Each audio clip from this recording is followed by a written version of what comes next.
depuis c'est très méconnu, puisque ce n'est pas vulgarisé comme le soja, le niébé et consorts. Les gens ont perdu le réflexe de le reproduire et également de le consommer. Donc c'est ça qui fait disparaître un peu l'haricot. Est-ce qu'on sait à peu près depuis quand les gens ont perdu ce réflexe? C'est difficile de le savoir parce qu'il n'y a pas eu d'étude qui a été menée sur ces cultures-là. Ça fait combien de temps que vous l'ensemencez ici? Déjà, ça fait 3 ans que le travail là a commencé dans cet esprit de pouvoir remettre à jour l'haricot sabre. Donc ce champ que vous voyez, ça va servir plus ou moins à la consommation, mais l'intention derrière, c'est de pouvoir produire également des semences, commencer par les mettre à disposition d'autres producteurs et derrière d'organiser des ateliers culinaires. Ça, c'est très important pour que les familles paysannes commencent par retrouver de l'intérêt pour pouvoir produire. Parce que c'est des haricots très pérennes qui ne dépendent pas forcément de la pluie, mais que vous pouvez récolter. Un seul pied peut tenir sur 2 ans. Donc continuellement, vous avez de la production sans intervention d'intrants chimiques, rien. Ça se comporte très bien. Voilà. Quand vous disiez un seul pied pour contenir dans 2 ans, est-ce que vous pouvez expliquer ça? Oui, le seul pied que vous voyez ici peut prendre un peu de touffe et grandir. Vous pouvez le protéger, récolter pendant 2 ans, voire 3 ans, tant qu'il y a l'humidité et que la plante vit, c'est fini, quoi. Vous n'avez plus besoin forcément de produits de chaque fois, une fois la récolte terminée, il faut encore ressemer, non? Là, on est à quel mois, à combien de mois de semences? Oui, ces plants ont été semés, c'est en novembre. Okay. Ça a été déjà semé en novembre. Donc on a déjà fait des récoltes dedans. On a déjà fait plusieurs récoltes. Vous avez déjà récolté ici? Oui. Je crois avoir lu quelque part que les récoltes se font souvent en août et septembre. Oui, l'haricot, ça a cette particularité que ça se consomme sur plusieurs formats. Déjà, les premiers lamelles que vous voyez ici sont croustillants et tellement fins. Donc du coup, vous pouvez les découper. Vous pouvez les découper et les légumes et puis la peau en même temps pour le consommer.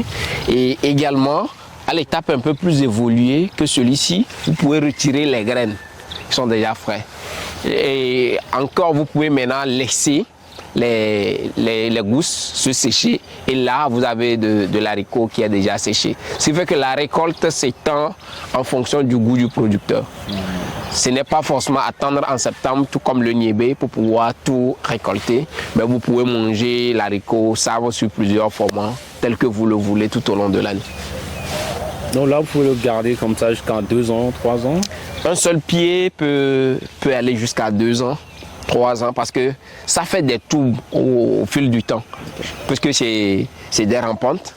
Donc du coup, ça évolue, ça colonise un peu de l'espace. Et l'intérêt aussi, c'est juste que ça permet de maintenir la fertilité dans l'espace où ça a été cultivé, parce que ça fait suffisamment d'ombrage. Et également, ça fixe de l'azote. Et ce qui est intéressant, c'est des azotes qui sont intelligents par rapport aux azotes de synthèse chimique que nous avons. Ça, c'est des azotes qui sont intelligents, qui peuvent être partagés par les autres plants environnants sans être rentrés dans la concurrence. Donc chaque fois que lui, il a besoin de l'azote, il en produit. Et chaque fois que les pieds, les plantes autour de lui en ont besoin, il en produit également pour eux. Donc ça, c'est aussi l'intérêt de le mettre et de l'avoir dans son champ. Est-ce qu'on a une idée du périmètre dans lequel s'étend les plantes qui peuvent bénéficier de son azote?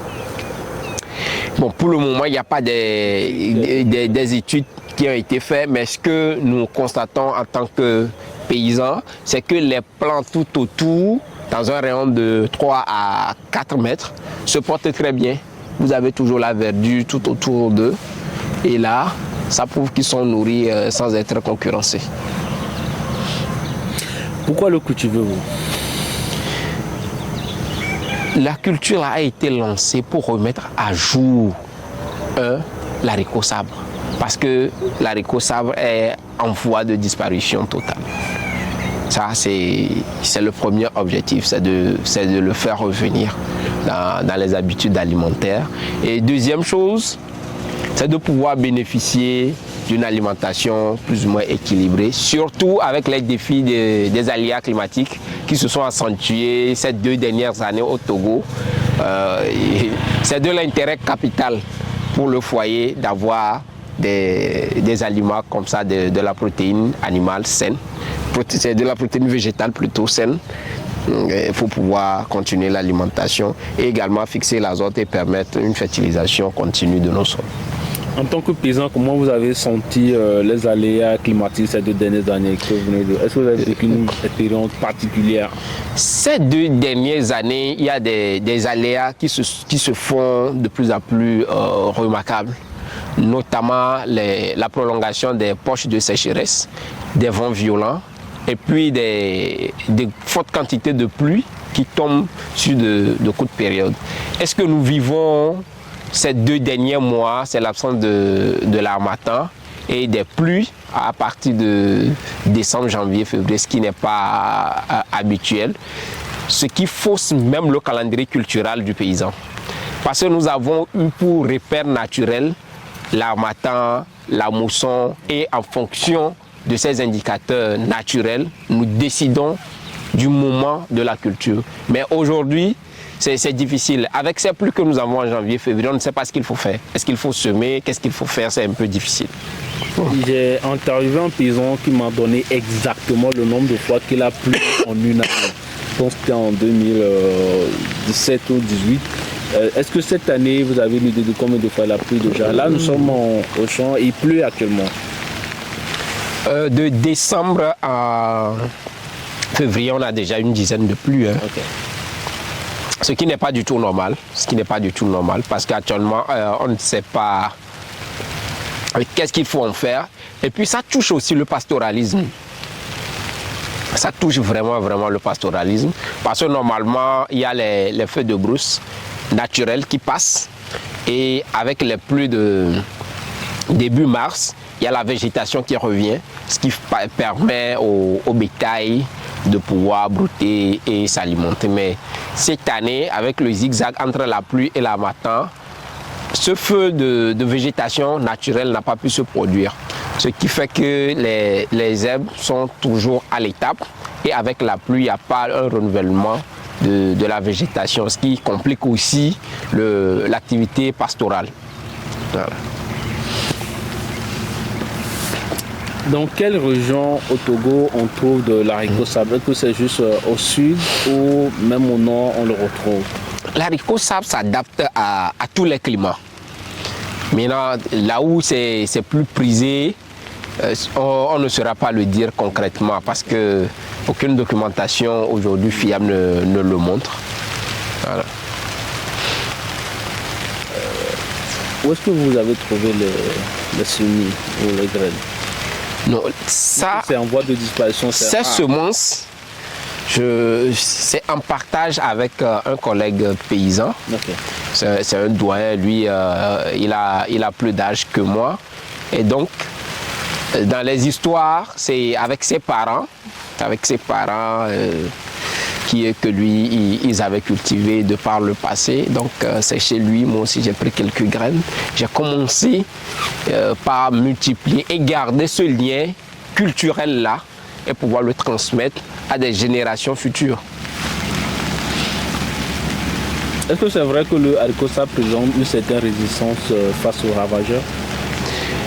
Particulièrement sur les 2 ou 3 dernières années que moi je l'ai expérimenté, je n'ai jamais mis des intrants chimiques pour pouvoir le protéger. Vous le voyez, ils sont déjà en bon état.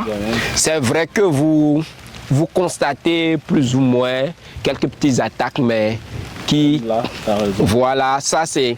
Quand vous voyez un peu la coupure dentelée, des légionnaires. Ça c'est des coupures de criquet parce que c'est de grosses coupes. Ça c'est le Xeroceris variegatus qui fait des grosses coupes comme ça dans des feuilles, mais ça ne l'impacte pas pour autant.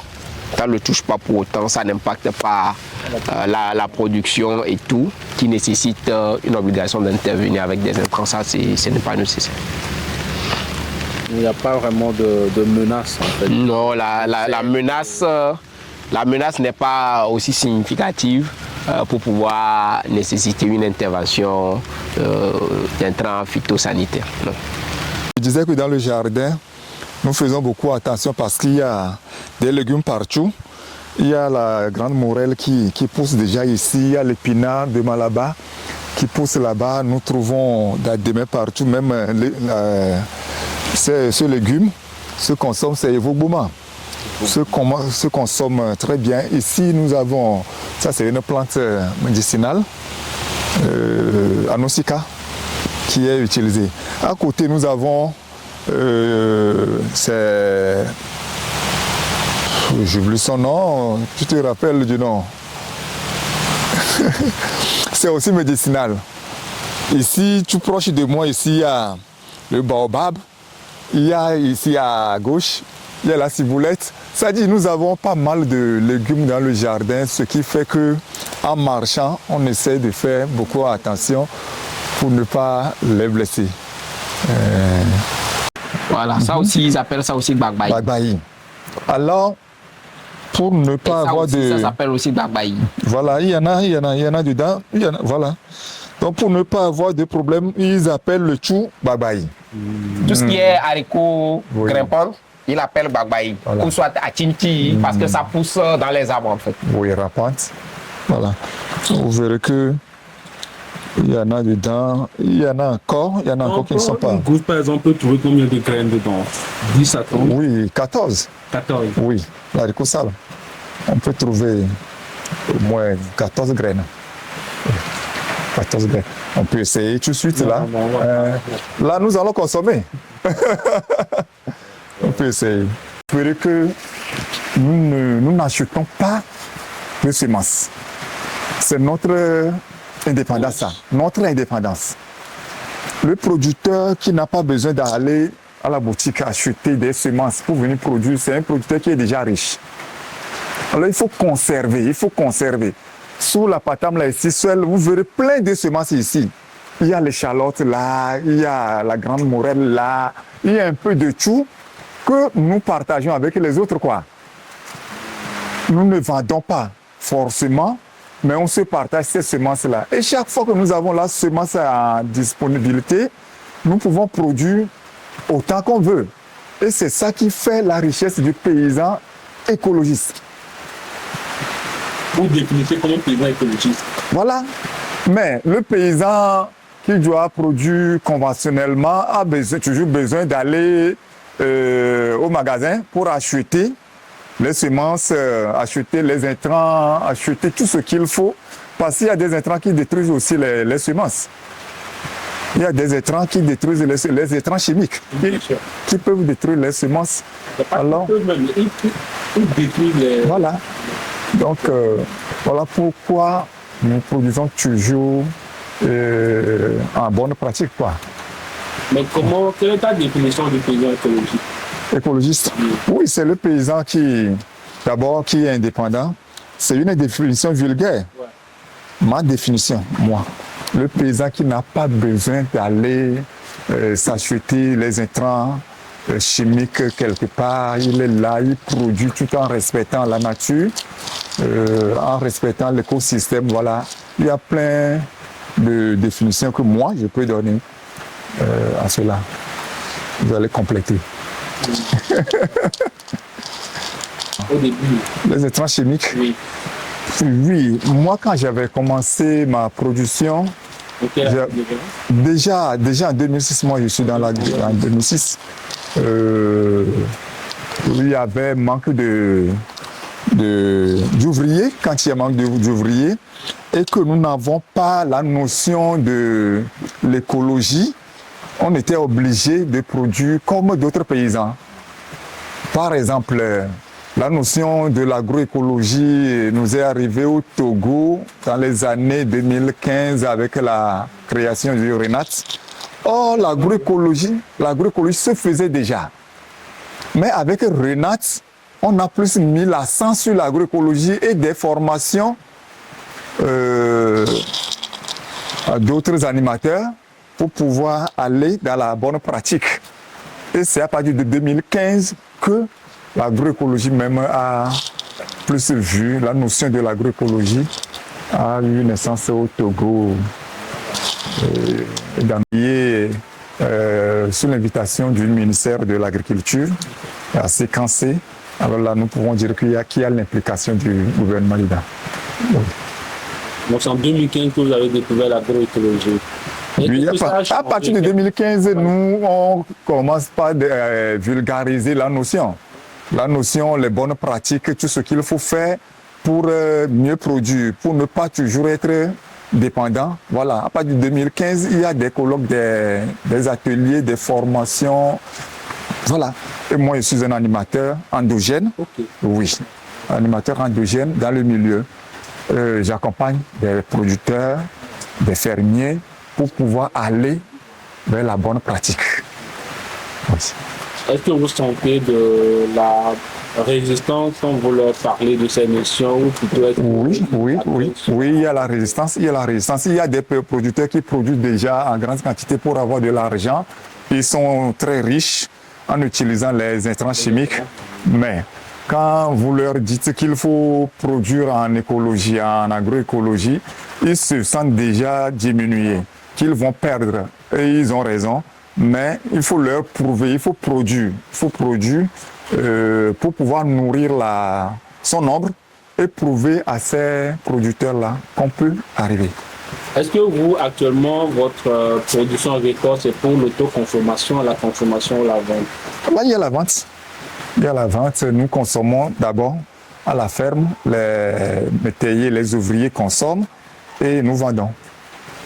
On peut avoir une estimation du pourcentage, c'est-à-dire on a 20% de consommation, 60% destiné à la vente. Oui, nous avons plus de 55% de la production qui est vendue, surtout le manioc, l'ananas, il y a les légumes qui sont vendus. Okay. C'est ça qui fait notre richesse ici, c'est tout. Oui. Et surtout en produisant avec l'agroforesterie. Quand on met déjà les plantes utiles, les canneliers, les poivres et autres, alors on voit que l'agroécologie est utile, quoi. Quelles sont les cultures qu'on retrouve actuellement dans votre champ? Oui, sur notre ferme, il y a pas mal de cultures ici. Il y a pas mal de cultures. Nous avons la culture maraîchère. La culture maraîchère, vous voyez tout ce que nous avons déjà en culture maraîchère. Il y a le boma, il y a des mets, il y a l'amarante, il y a pas mal de cultures là-bas. Quand nous descendons dans la grande production, nous avons le manioc. Nous avons le manioc et bientôt le maïs. Nous avons l'igname, il y a les plantes, le cocotier, il y a j'avais dit les canneliers, il y a les poivriers. Nous avons beaucoup de plantes là. Il y a les bananeraies. Voilà, oui, que nous cultivons ici. Il y a l'autre plante médicinale. Médicinale que vous avez donné la réponse à l'avoir oublié. Oui, Anocica. Anocica, c'est des plantes qui guérissent des vers. Comme plante médicinale sur la ferme, nous avons la Thémésia afra. La Thémésia afra qui est vraiment utile, c'est africain, qui est utile, qui est reconductible. Sur la ferme, nous reconduisons la production. Nous avons Aloma, c'est un légume, mais qui peut aussi guérir des maux de ventre et autre chose. Voilà. Nous avons beaucoup de légumes ici. Mais la Thémésia afra, c'est le principe actif qu'on utilise pour guérir le palu. Le palu, oui, contre le palu. Ça m'intéresse un peu. Est-ce que vous pouvez me parler davantage? Vous parlez davantage, non? Qu'est-ce qu'on peut dire à propos de la Thémésia afra ici sur la ferme? Les enfants, pour prévenir du palu, nous préparons cela aux enfants 7 jours. Ça, c'est la prévention. C'est joli, ils prennent le matin, midi et soir. Plus à sa culture. À sa culture. Comment nous cultivons la témésia afra. Ça, ce devait être un secret. N'est-ce pas? Oui, ce devait être un secret. Mais cela se fait à marcotage. Ça se fait à marcotage. Vous serez obligé de revenir et faire la formation. Ok.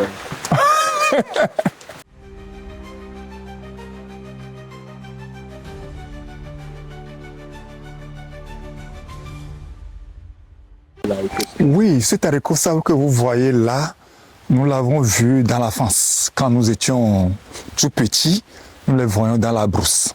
Quand on accompagnait les moutons au pâturage avec nos parents, quand on va au champ où il n'y avait pas de notion d'intrants chimiques, nous voyons partout ces cultures-là. Mais nous ne savions pas que c'était comestible.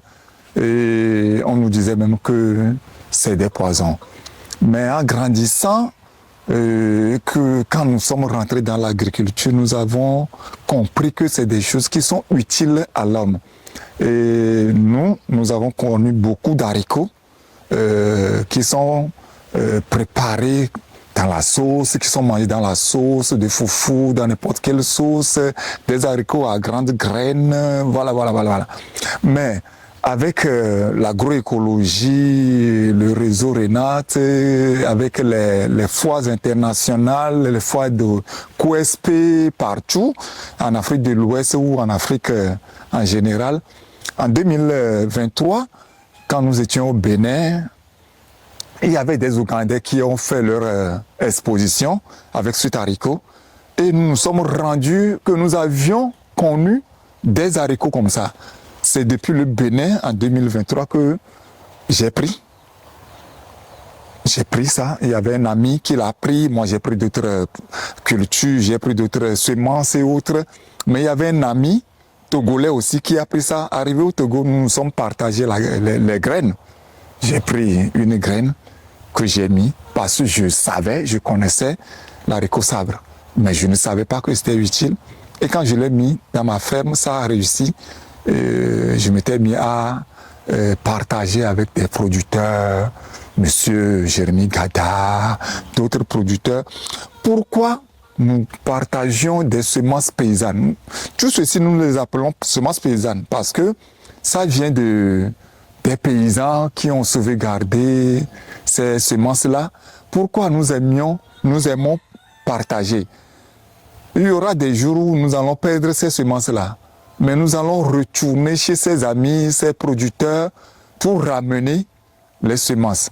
Donc, en termes d'historique de notre haricot sabre, ce que vous voyez, nous l'avons pris du Bénin, et c'est des Ougandais qui avaient présenté, qui avaient exposé. Et c'est un ami togolais qui a pris, arrivé au Togo, nous nous sommes partagés des graines. C'était en quelle année? C'est en 2023, mars 2023, quand nous étions... Quel atelier?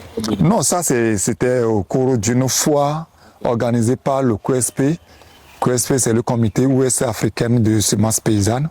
Voilà, où j'avais participé à cette foire. J'avais fait des expositions aussi. Donc, nous sommes échangés des semences, voilà. Quelle est votre crainte aujourd'hui par rapport à l'haricot sabre?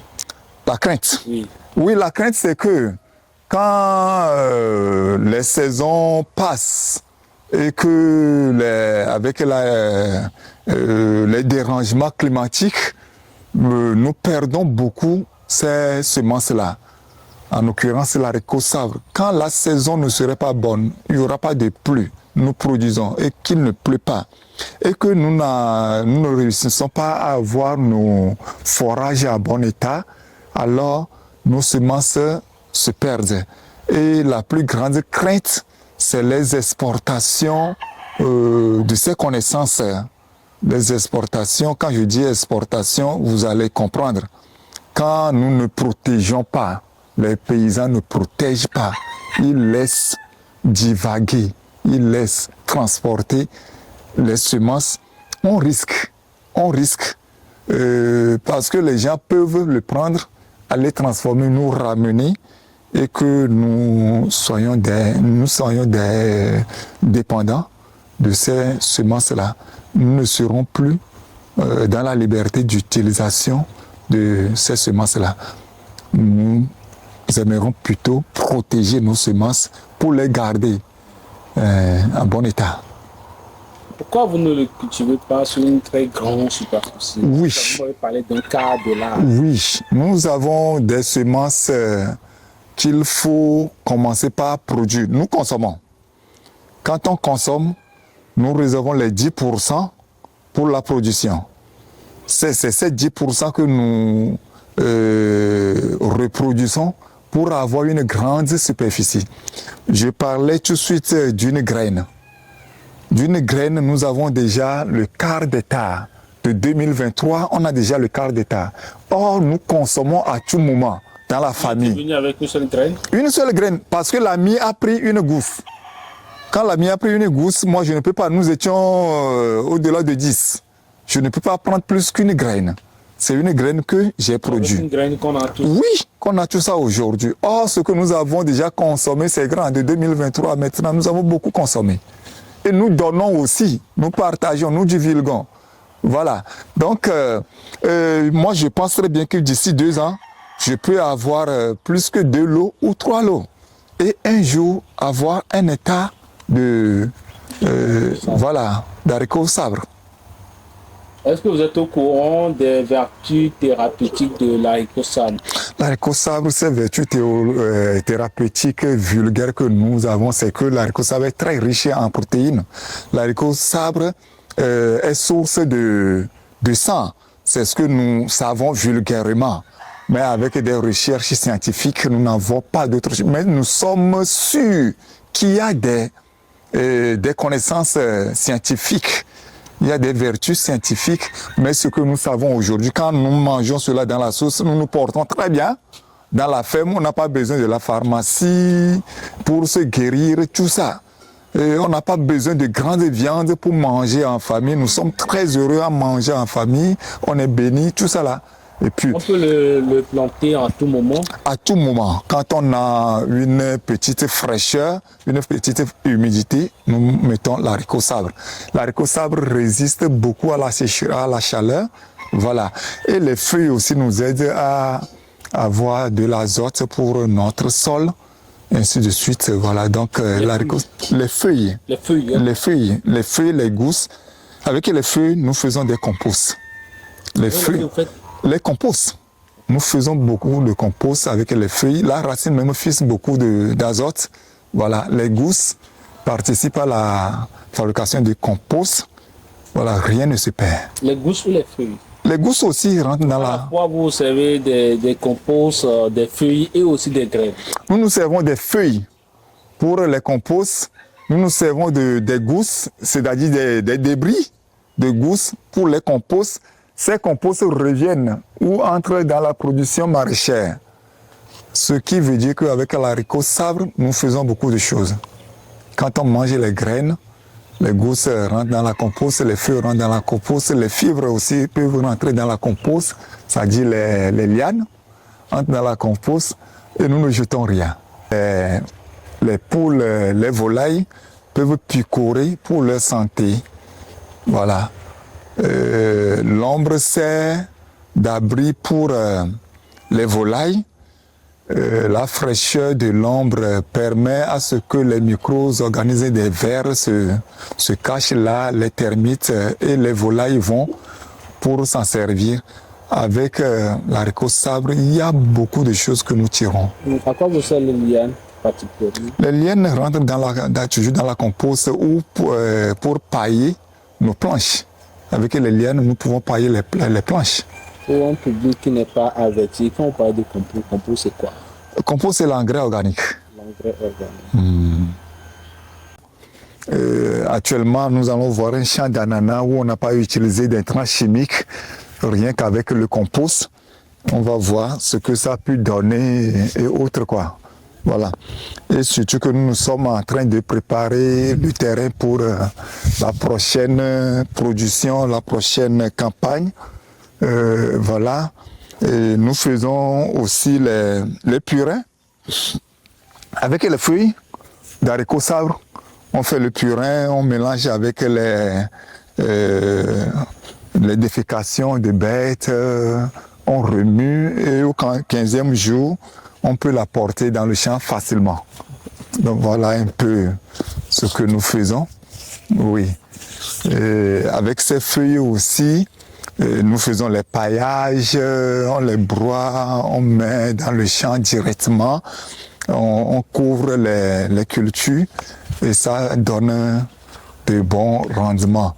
Et actuellement, nous sommes en train de marcher vers un champ d'ananas, un carré qui est fait quelque part. On va voir ce que ces composts ont fait pour l'ananas. Ce champ a 1 an, tout juste 1 an, nous l'avons produit, on n'a utilisé aucun intrant chimique, rien avec les composts surtout enrichis avec les feuilles, les lianes d'haricots sabres. Voilà ce que nous avons pu réussir. Avec le champ d'ananas, on n'a pas besoin de faire beaucoup en principe. Si tu veux faire un hectare de champ d'ananas, tu es obligé d'utiliser des engrais chimiques ou tu produis beaucoup de compost. Voilà. Mais quand tu n'as pas les moyens, tu fais 1200 mètres carrés, tu peux quand même le conduire, l'enrichir et ça peut faire du bien. Et avec les herbes autour, ça ne dérange pas l'ananas? Oui, cet ananas, vous allez constater que nous l'avons sarclé plus de 6 fois déjà. Mais quand on met le compost fait toujours appel à ces herbes-là. C'est parce que le sol est riche que l'herbe aussi doit pousser. Et tu as le producteur, tu es obligé de toujours travailler dans l'ananas quand tu utilises des intrants biologiques. En utilisant ces intrants biologiques et que les herbes sont là, pourquoi ne pas toujours désherber? Tu es obligé de désherber. C'est parce que les gens utilisent les herbicides. Quand ils mettent les herbicides, ils n'ont pas besoin de désherber. Ils n'ont pas besoin de sarcler. Mais avec la biologie, on est toujours appelé à toujours sarcler. Ici, je l'ai désherbé il y a 45 jours. 45 jours. Mais voilà encore les herbes. Et d'ici lundi, on doit encore faire venir les ouvriers, les métayers pour le sarclage. Voilà. À tout moment, avec la biologie, on est obligé de toujours travailler. La main-d'œuvre est nécessaire, indispensable dans le champ biologique.